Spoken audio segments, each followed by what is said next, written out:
ও পর্দার আম্মা জান, ও যুবক ও বৃদ্ধ বাবাজি, কয়দিন আর দুনিয়ায় বাঁচবা?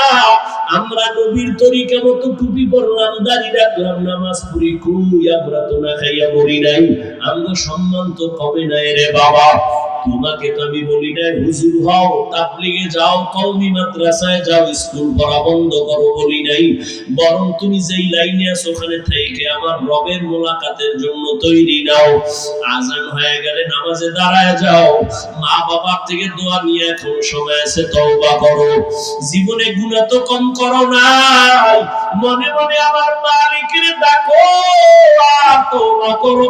মনে মনে আল্লাহকে বলো, হে মালিক, এই ময়দানে মনে হয় আমার মতো গুনাহগার কেউ নাই। জীবনে যত গুনাহ করছি ও আল্লাহ, আর গুনার কাছেও যাব না। আজকে তওবা করিয়া বিদায় নিতে চাই। ও আল্লাহ, শয়তানের ধোঁকায় পড়ে কত নামাজ ছাড়লাম, দাড়ি কাটলাম, বেপরদায় চললাম। ও আল্লাহ, মনে হয় যেন গুনার কারণে আমার হাত নাপাক, আমার চোখ নাপাক, আমার জিহ্বা নাপাক, অন্তর নাপাক।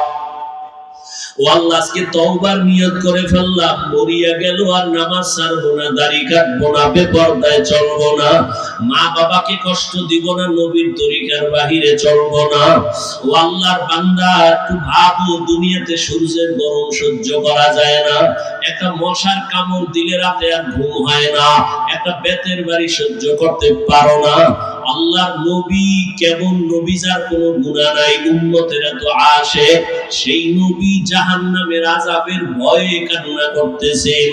আম্মা জানকে নবী বুঝাইতেছেন, আয়েশা, হাসরের ময়দান বড় ভয়ঙ্কর হবে, উম্মতেরা কাউকে পাবে না, কই মা, কই বাবা, কই বন্ধু, কে আপন, কেউ কেন সহযোগিতায় আসবে না। ওই সময় উম্মতেরা পাগল, ছোটাছুটি করবে, নবীদের কাছে যাবে, কেউ সুপারিশ করবে না। সর্বশেষ এই উম্মতগুলো আমি মুহাম্মদের তালাশ করা শুরু করবে। আম্মা জান আয়েশা বলেন, নবী আপনারে কোথায় তালাশ করে উম্মতেরা পাবে? নবী বলেন, আমি তখন আমার আল্লাহর দরবারে মাকামে মাহমুদে সিজদায় করে কান্না করব। মুসা নবী কাঁদবেন নিজের জন্য, ঈসা নবী কাঁদবেন নিজেদের জন্য, আর আমি একমাত্র মুহাম্মদ আল্লাহর প্রিয় নবী, আমি একবারও সিজদায় গিয়া কান্না করে বলবো না, আল্লাহ আমারে বাঁচাও। আমি বারবার কান্না করে বলবো, আল্লাহ আমার উম্মতের বাঁচাও, আমার একটা উম্মত যেন জাহান্নামে না যায়, আমার উম্মতের বাঁচাও। আমার মাওলা চোখের পানি দেখে সইতে পারবেন না। আল্লাহ বলবে, নবী কাঁদিয়েন না, মাথা উঠাইয়া দেন, আপনার উম্মতগুলো ধইরা ধইরা জান্নাতের রাস্তায় নিয়ে যান। আমি তখন আমার উম্মতগুলো ধরিয়া ধরিয়া জান্নাতের দিকে নিয়ে যাব। আম্মা জান প্রশ্ন করলেন, ইয়া রাসূলুল্লাহ, কোটি কোটি কোটি মানুষের মধ্যে আপনার উম্মতের কেমনে চিনবেন? নবী বলেন, আয়েশা, আমার যারা মুহাব্বতের উম্মত, পাঁচ বেলার নামাজ ওযু বানাইয়া পড়তো, কিয়ামতের ময়দানে তাদের ওযুর জায়গাগুলো নূরের আলোতে চমকাইতে থাকবে। আমি নবী দেখে দেখে ধইরা ধইরা জান্নাতের দিকে নিয়ে যাব। আমি ধইরা বলবো, উম্মতরে কই যাও, আমি তোরে ছাড়া জান্নাতে যাব না।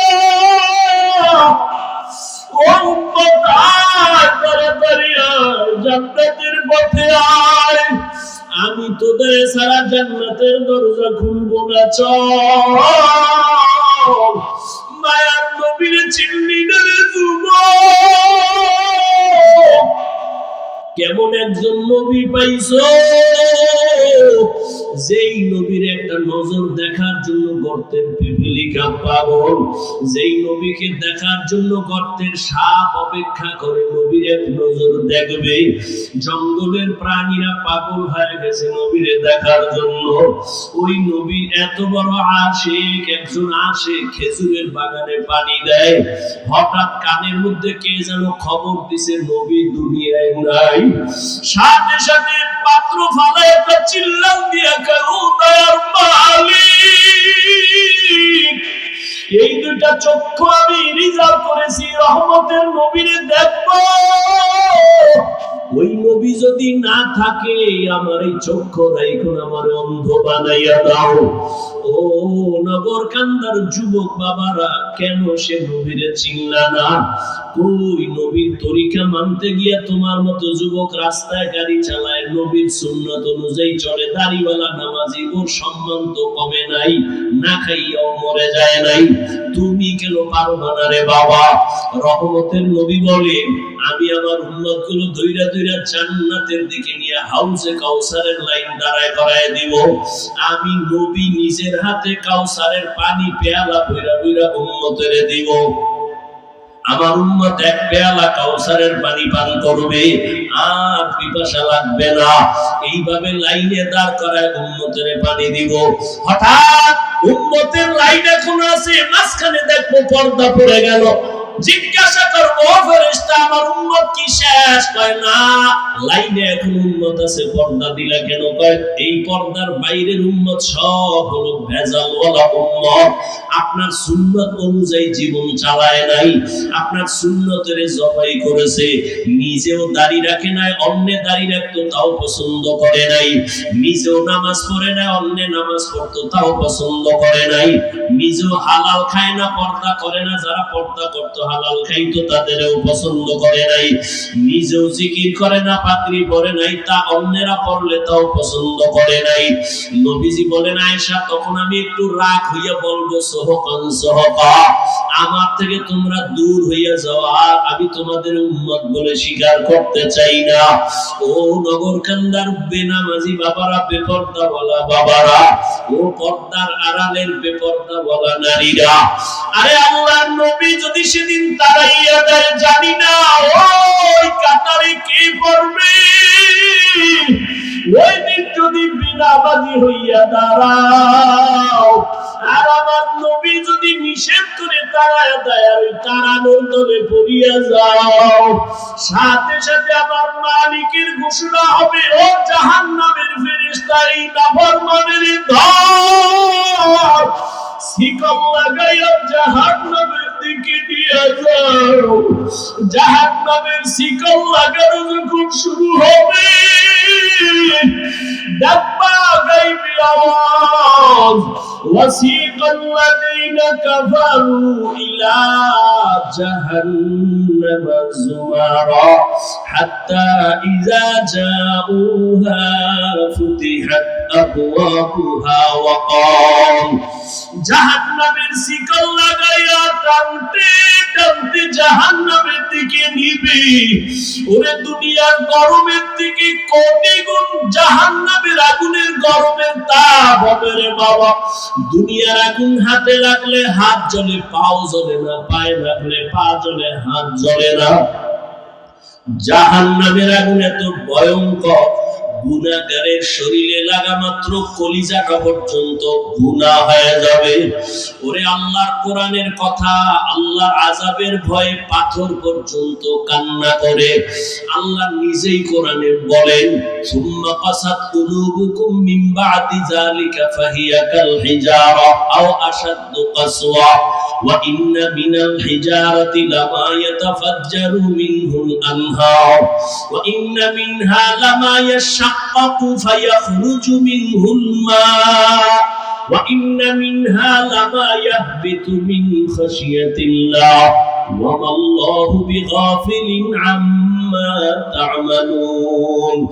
ওরে আল্লাহর আযাব ও জাহান্নামের ভয় কিছু কিছু পাথর এই জমিনে আছে, কান্না করে করে ঝর্ণা ধারাবাহিক প্রবাহিত করেছে।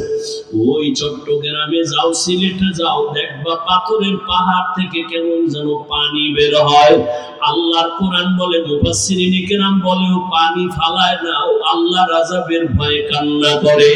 কারণ আল্লাহ কোরআনে বলছেন, ওয়াকুদুহান নাস ওয়াল হিজারা, জাহান্নামের আগুন আল্লাহ প্রজ্বলিত করবে মানুষ আর পাথরের দ্বারা।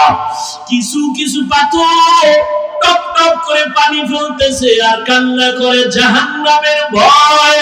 আবার কিছু পাথর আছে জাহান্নামের ভয়ে ফেটে যায়, ভেঙে যায়।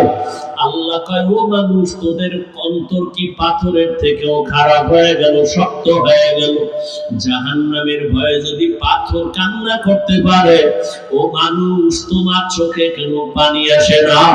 ও আল্লাহর বান্দারা, তোমার আমার চোখে কেন জাহান্নামের আযাবের ভয় কান্না আসে না? মনের বুঝাইও, কপাল বুঝি পুড়িয়ে গেল, গুনাহের কারণে বুঝি আল্লাহ বেজার। দুনিয়ার ঘরে আগুন লাগলে পানি ছাড়া যেমন ঠান্ডা করা যায় না, জাহান্নামের আগুনও চোখের পানি ছাড়া ঠান্ডা হবে না। ও যুবক, ওই অন্ধকার কবরের গুনাহ নিয়ে গেলে কেমনে মাটির চাপ সহ্য করবা? জাহান্নামের গরম কেমনে সহ্য করবা? আল্লাহর কোরআনটারে মিথ্যা মনে করিও না, নবীর কথা মিথ্যা মনে করিও না। সাহাবায়ে কেরাম জীবন ভর কান্না করেছে আল্লাহর আযাবের ভয়ে। এখনো যদি তোমার কপাল খুলে তওবার নিয়ত করো, আর মনে মনে আল্লাহকে ডাকো, আর চোখের পানি ছাড়ো, আর বলো, হে আল্লাহ, আমি গুনাহ নিয়ে প্যান্ডেলে ঢুকছি, আর গুনাহ নিয়ে বাসায় যাইতে চাই না। আল্লাহ, শয়তানের ধোঁকায় পড়ে কত নামাজ ছাড়লাম, দাড়ি কাটলাম, বেপরদায় চললাম, আজকে থেকে তওবা করতেছি, আর নামাজ ছাড়বো না, বেপরদায় চলবো না। তওবা করার মতো যদি অন্তর তৈরি হয়, মুনাফিকি না থাকে, মরিয়া গেল আর নামাজ ছাড়বা না, দাড়ি কাটবা না। হায়াতের মালিক আল্লাহ, মৌতের মালিক আল্লাহ, ইজ্জতের মালিক আল্লাহ। যদি আল্লাহর উপরে পূর্ণ বিশ্বাস রাখো, তওবার নিয়ত করো, জীবনটা চলিয়া গেল আর নামাজ ছাড়বা না, মা বাবার সাথে বেয়াদবি করবা না, শিক্ষকের সাথে বেয়াদবি করবা না, উলামায়ে কেরামের দোয়া নিয়ে নবীর তরিকা মেনে চলবা। ওরে, তওবা করার মতো যদি অন্তর তৈরি হয়, মুনাফিকি না থাকে, খাঁটি তওবার নিয়তে দুটো হাত আল্লাহকে দেখাইয়া দাও। আয় আল্লাহ, হাতগুলো কবুল করে নেন, তওবা কবুল করে নেন। আয় আল্লাহ, এই ময়দানে কুদরতের নজর দিয়ে দেখেন। আয় আল্লাহ, আপনার বান্দারা হাত উঠাইয়া কি চায়? টাকা চায় না, বাড়ি চায় না, জাহান্নাম থেকে মুক্তি চাই রে আল্লাহ। মেহেরবানি করে আমাদের তওবা কবুল করে নেন, তওবার উপরে মজবুত হইয়া চলার মতো তৌফিক দান করেন, আমিন।